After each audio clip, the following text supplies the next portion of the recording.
사과 속의 씨앗은 헤아릴 수 있어도 그 씨앗 속에 맺혀질 사과는 오직 하나님만이 헤아릴 수 있다. 이런 말이 있습니다. 사과를 잘라보면 그 사과 안에 있는 씨앗은 10개 이내의 씨앗입니다. 그러니 누구든 그것을 헤아릴 수 있죠.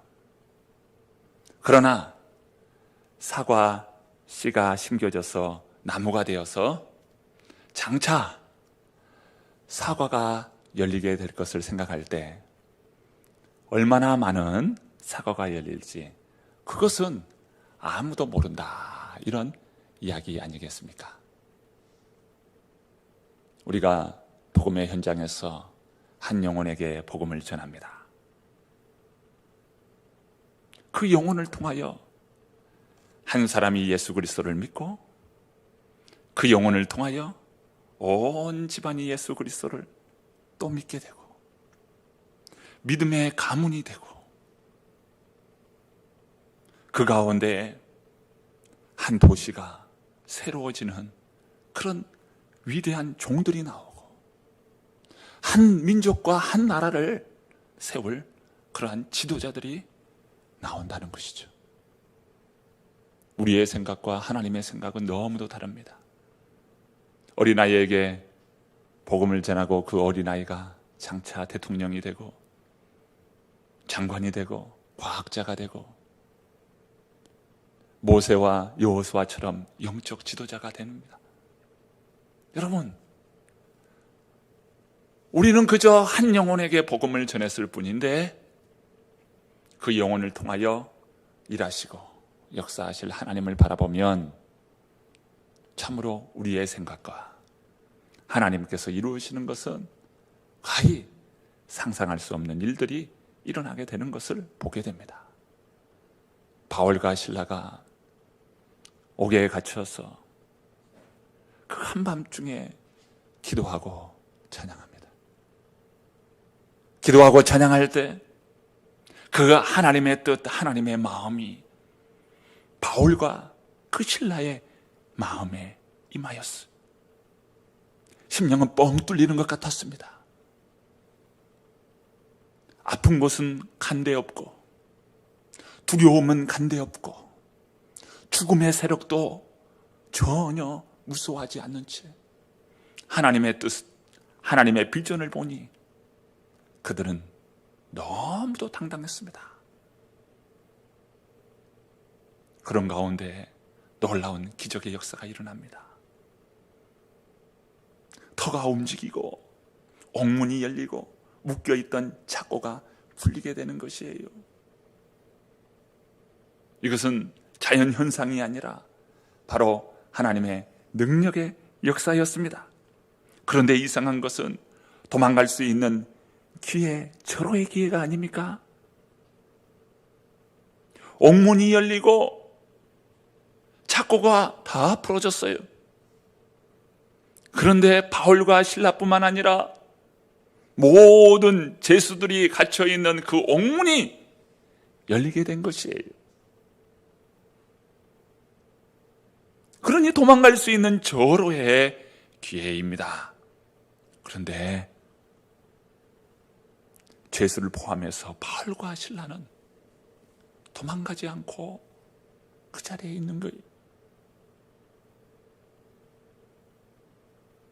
그럴 때 오늘 이 간수가 자다가 깨어서 너무도 황급하여 다음과 같은 이야기와 말씀이 전개됩니다. 본문 27절과 28절 말씀입니다. 27절, 28절 읽어봅니다. 간수가 자다가 깨어 옥문들이 열린 것을 보고 죄수들이 도망한 줄 생각하고 칼을 빼어 자결하려 하거늘 바울이 크게 소리질러 이르되 내 몸을 상하지 말라 우리가 다 여기 있노라 하니.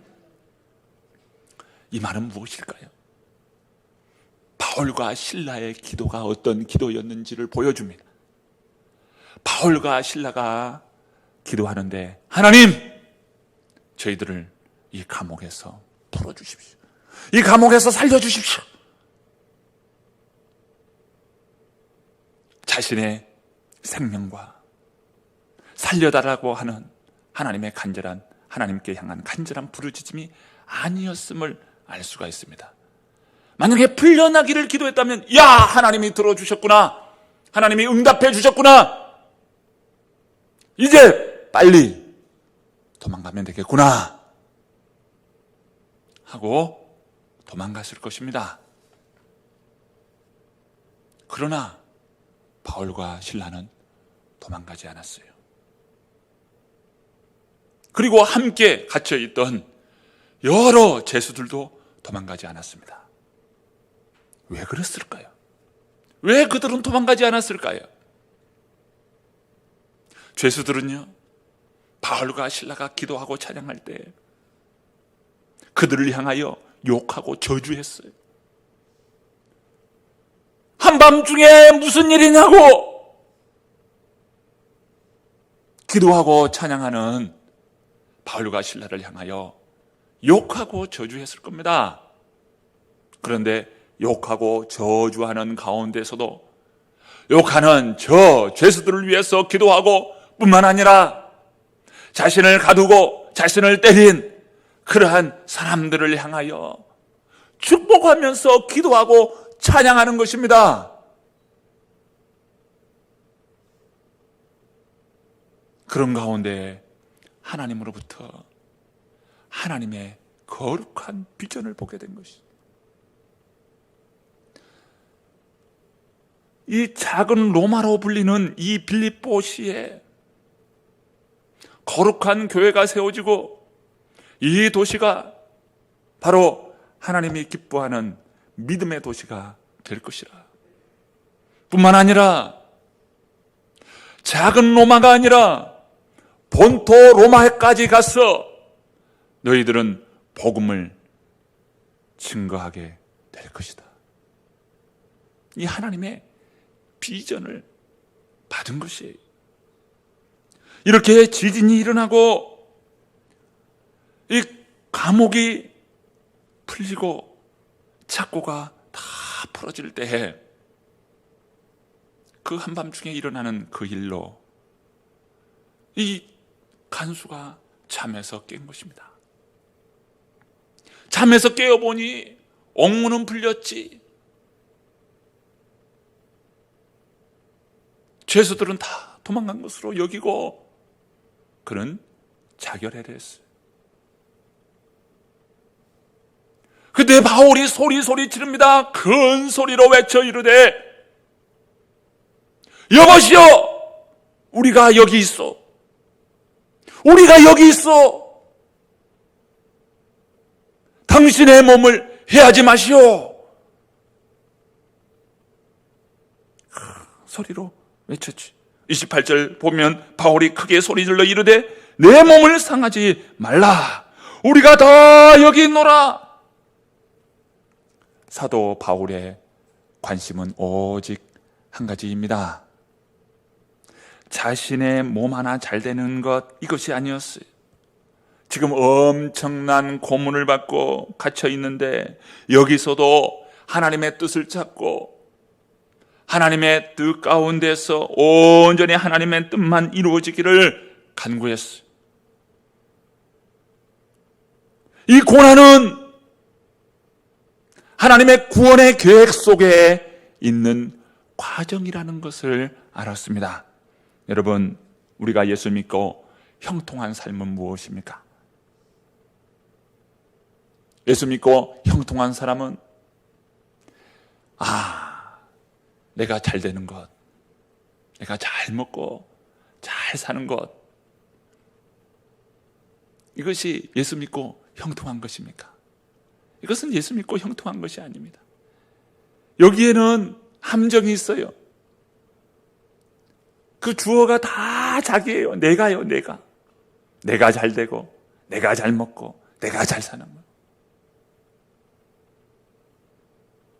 예수 믿고 형통한 삶이라는 것은요, 우리가 하나님께서 주시는 형통한 삶은요,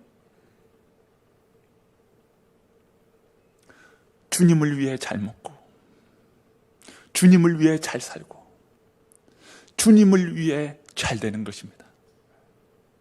여기에는요, 주님을 위하는 거예요. 내가 잘 먹고 내가 잘 살고 내가 잘 되면요, 이것은 나의 복음이에요. 주님을 위해 잘 되고 주님을 위해 잘 먹고 주님을 위해 잘 사는 것은요, 여기에는 바로 주의 복음인 것입니다. 우리가 나의 복음 가지고 살면 그 인생은 실패한 인생일 것이. 오늘 우리 성도님들은 주의 복음을 위해 사는 복된 성도님들 되시기를 축복합니다. 주님을 위해 잘 되시기를 바랍니다. 주님을 위해 잘 드시기를 바랍니다. 주님을 위해 잘 사시기를 바랍니다. 이렇게 주님을 위해 사는 사람, 주의 복음을 위해 일하는 사람, 여러분, 이것이 바로 예수 믿고 형통한 사람인 것이지. 우리 주님께서 형통한 복을 주시리라 믿습니다. 아멘 하신 분은 더 형통하시기를 바랍니다. 이 간수가 말이죠, 소리치는 바울의 소리를 들었어요. 저들이 다 정말 도망가지 않은 것인가? 자결하라 했던 그 간수는 빛을 비추어 그들을 확인합니다. 오늘 본문 29절 말씀이에요. 함께 읽어봅니다. 간수가 등불을 달라 하여 뛰어들어가 무서워 떨며 바울과 실라 앞에 엎드리고. 다 도망간 줄 알았어요. 그런데 소리가 나는 것이죠. 그래서 옆에 있는 부하에게 등불을 달라 하고 그 등불을 들고 감방 안으로 들어갑니다. 그런데 등불을 들고 감방 안을 비춰봤는데 너무도 충격적이고 놀라운 모습에 그는 압도당했습니다. 바울과 실라, 그리고 그 죄수들의 모습을 보는데 그들은 아무도 도망가지 않았어요. 도망가지 않을 뿐만 아니라 바울과 실라의 모습을 보는데 너무도 의연하게 앉아있는 것입니다.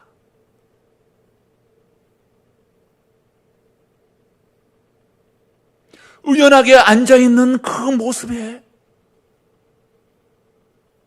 어떤 힘이 느껴졌고 그들에게 있는 권위를 보았어요. 의연한 가운데에 그들에게 나오는 그 권위는 무언가의 힘이 그들에게 있었고 그 힘에 이 간수는 압도되었습니다. 그래서 바울과 실라 앞에 무릎을 꿇고 엎드립니다. 이 간수는 아마도 이 로마의 장교로 여겨집니다. 여러 부하를 거느리는 바로 장교였던 것이죠. 그런 이 간수는 자신도 모르게 바울과 실라 앞에 무릎을 꿇었습니다. 그리고 간수는 바울과 실라를 감옥의 그 밖으로 안내합니다. 그러면서 놀라운 질문을 해요. 자, 본문 30절 말씀입니다. 30절 말씀 읽어봅니다. 그를 데리고 나가 이르되 선생들이여 내가 어떻게 하여야 구원을 받으리까 하거늘. 그런데 여기서 간수는 바울과 실라를 향하여 오늘 본문에 보니까 선생들이여 라고 말하고 있습니다. 그런데 이 말은 헬라어 원문을 보면 키리오스로 이야기하고 있어요. 노예가 주인에게 어떤 호칭을 쓸까요?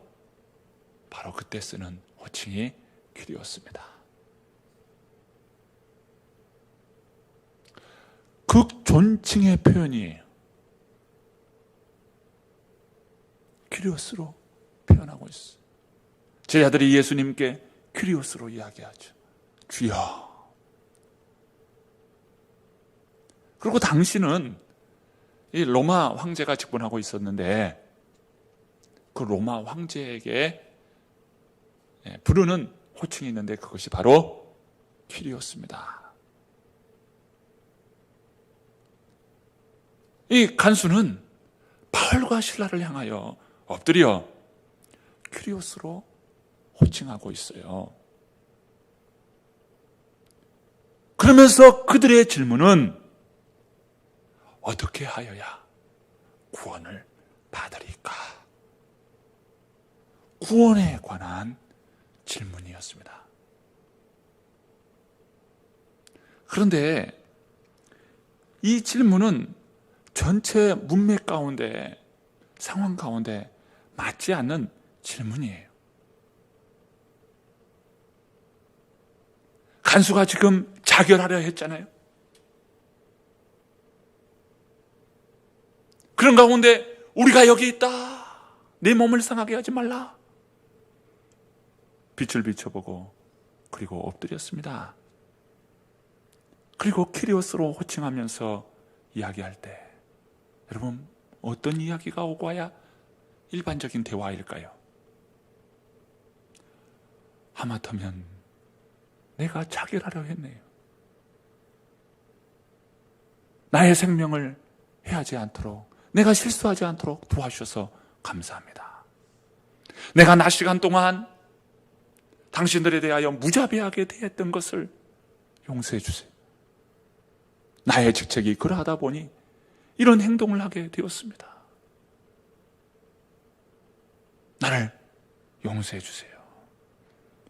이런 사과의 말이 건너가야 옳습니다. 그런데 이 간수는 선생들이여 내가 어떻게 하여야 구원을 받으리까? 어떻게 이런 질문을 할 수 있었을까요? 그가 평소에 가졌던 질문이요 물음이었어요. 인생이 한 줌 흙으로 돌아가는 것인데 흙으로 돌아가는 육신의 몸 너머에는 무엇이 있을까? 인생이 죽으면 이대로 끝인가? 인생은 허무한 것인가?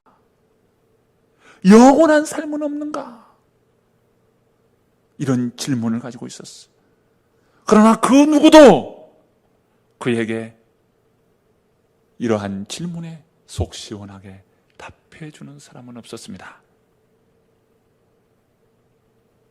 그런데 바울과 실라를 보니 저들의 비범함과 저들에게 느껴지는 이 압도되는 이런 힘에 평소 가지고 있는 이러한 질문에 그는 그의 심중에 있는 물음, 어떻게 하여야 구원을 받으리까? 라고 하는 질문을 던진 것입니다. 한 번은 예수님께서 배에 오르시면서 육지를 향하여 많은 군중들 앞에 말씀을 전하십니다. 예수님은 배에 오르시고 그리고 군중들은 해변가에 있습니다. 바다 쪽에서 육지를 향하여 예수님은 말씀을 전했습니다. 그런데 때마침 그 배는 베드로의 배였습니다. 베드로는 그날 밤 고기를 잡기 위해서 그물을 내렸지만 잡은 것이 없었습니다. 예수님은 그 베드로의 배에 오르셔서 군중들을 향하여 말씀을 전하십니다. 그리고 난 후에 베드로에게 말씀합니다. 깊은 데로 가서 그물을 내리라. 베드로는 내가 밤새껏 그물을 내리고 고기를 잡고자 하였으나 잡은 것이 없지만은 내가 말씀에 의지하여 그물을 내리리라. 그런 후에 그물을 내리는데 많은 고기가 잡히고 그물이 찢어질 정도로 잡히게 된 것입니다. 그때 베드로는 예수님, 오늘 대박이네요. 오늘 대박이네요. 어떻게 아셨습니까? 저희 집에 가서 회 한 사발 뜨시고 회포 좀 부십시다. 이런 대화가 아니었어요. 주여 나를 떠나소서. 나는 죄인이로소이다. 앞뒤 문맥이 맞지 않아요. 고기 많이 잡은 것과 내가 죄인이라는 이 사이는 맞지 않습니다. 옥문이 열린 것과 어떻게 하여야 구원을 받으리까? 라고 하는 것과 이게 문맥이 맞지 않습니다. 그런데 무엇입니까? 공통점이 있어요. 바로 그들의 갈급함입니다. 영혼 안에 있는 갈급함. 간수 안에 있는 갈급함이요, 베드로의 심령에 갈급함이 있었어요. 그 영혼의 갈급함이 있었던 것입니다. 어떻게 하여야 구원을 받으리까? 주여 나를 떠나소서. 나는 죄인이로소이다. 바로 갈급함이지. 여러분들은 구원에 대한 질문을 하고 계십니까? 아니면 대강 살다 가지 뭐 어찌어찌 되겠지, 이렇게 여기고 살아갑니까? 지금까지 살아온 날과 앞으로 살아갈 나를 생각하면서 여러분, 구원에 대하여 한번 생각해 보십시오. 나의 구원에 대하여 한번 심각하게 한번 생각해 보십시오. 나 그런 걸 안 믿는다고, 구원에 대하여 안 믿는다고, 이 세상에서 잘 살고 잘 살면 되죠. 잘 먹고 잘 살면 되지. 나 그런 거 신경 안 쓴다고, 그렇게 여기며 살겠습니까? 성경은 분명 천국과 지옥에 대하여 말씀하는데 나 그런 거 안 믿는다고 그렇게 가볍게 생각하고 넘기시렵니까?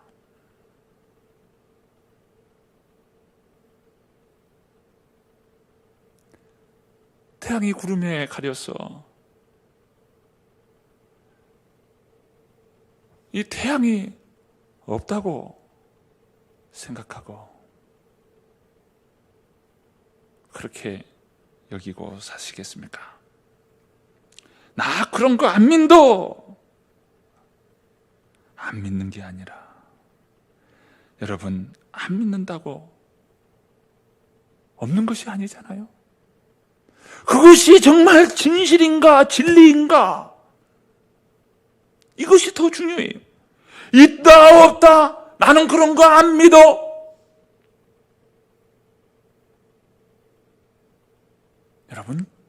여러분은 어디에 서 있습니까? 우리는 이 간수와 같은 태도가 필요해요. 바울은 유럽 대륙에 넘어왔습니다. 아시아주에 복음을 전하고자 애썼죠. 그러나 성령께서 바울과 바울의 일행을 막았습니다. 한 번도 아니라 2번 막았습니다. 결국 바울 일행은 드로아 지역에 머물고 있었죠. 그때 환상을 통해서 하나님의 뜻을 알고 유럽, 마케도냐, 바로 빌립보에 이르게 되었습니다.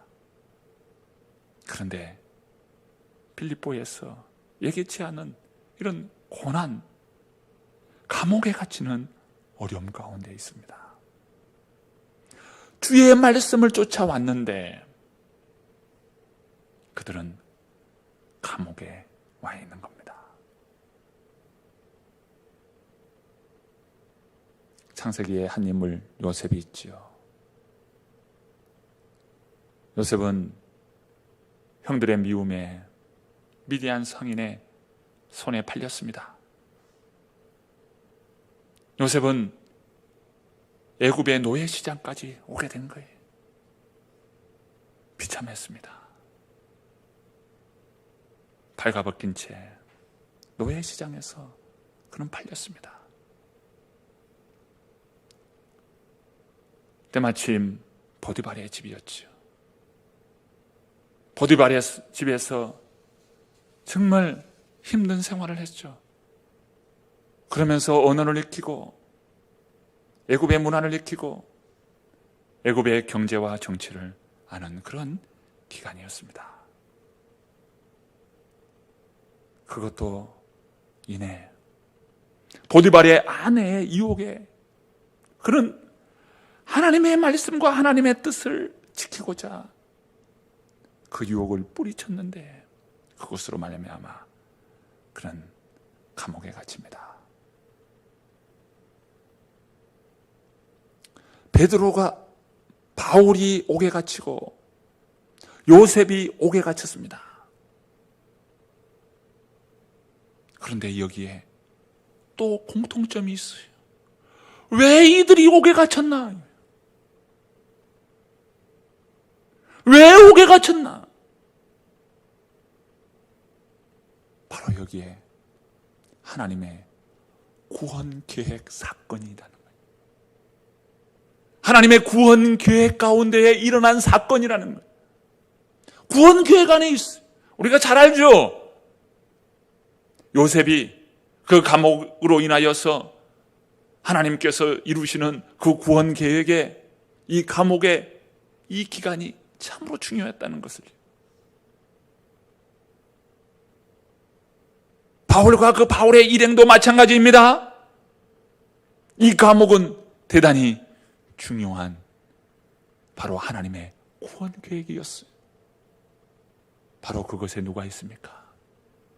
어떻게 하여야 구원을 받으리까? 라고 하는 바로 간수가 기다리고 있었습니다. 그 간수를 통해서 이제 빌립보 교회는 기틀을 마련합니다. 빌립보 교회가 설 수 있는 기틀이 마련돼요. 장차 이 빌립보 교회는 바울에게 있어서 얼마나 중요한 역할을 감당하는지 우리가 사도행전과 또 바울 서신을 통해서 바로 그 빌립보 교회를 알게 됩니다. 하나님의 구원 계획이에요. 비록 감옥이지만 인생 막장으로 가는 그러한 길이지만 그곳에 하나님의 구원 계획이 있다는 것입니다. 이 얼마나 전율할 수밖에 없는 놀라운 일입니까? 바로 하나님의 구원 계획이에요. 오늘 우리를 통한 하나님의 구원 계획이 있음을 믿습니다. 한 분 한 분 하나님의 구원 계획 속에 바로 이 자리에 있는 거예요. 이 자리가 보통 자리입니까? 하나님을 예배하는 자리가 보통 자리입니까? 하나님의 구원 계획이 앉아있는 우리 모든 성도님들에게 지금 임하고 있음을 믿습니다. 하나님께서 이 한 주간 구원을 이루시고 우리를 통하여 위대한 하나님의 은혜의 역사를 펼쳐나가실 그 은혜를 바라보며 믿음의 승리를 이루는 복된 한 주간 되시기를 축복합니다.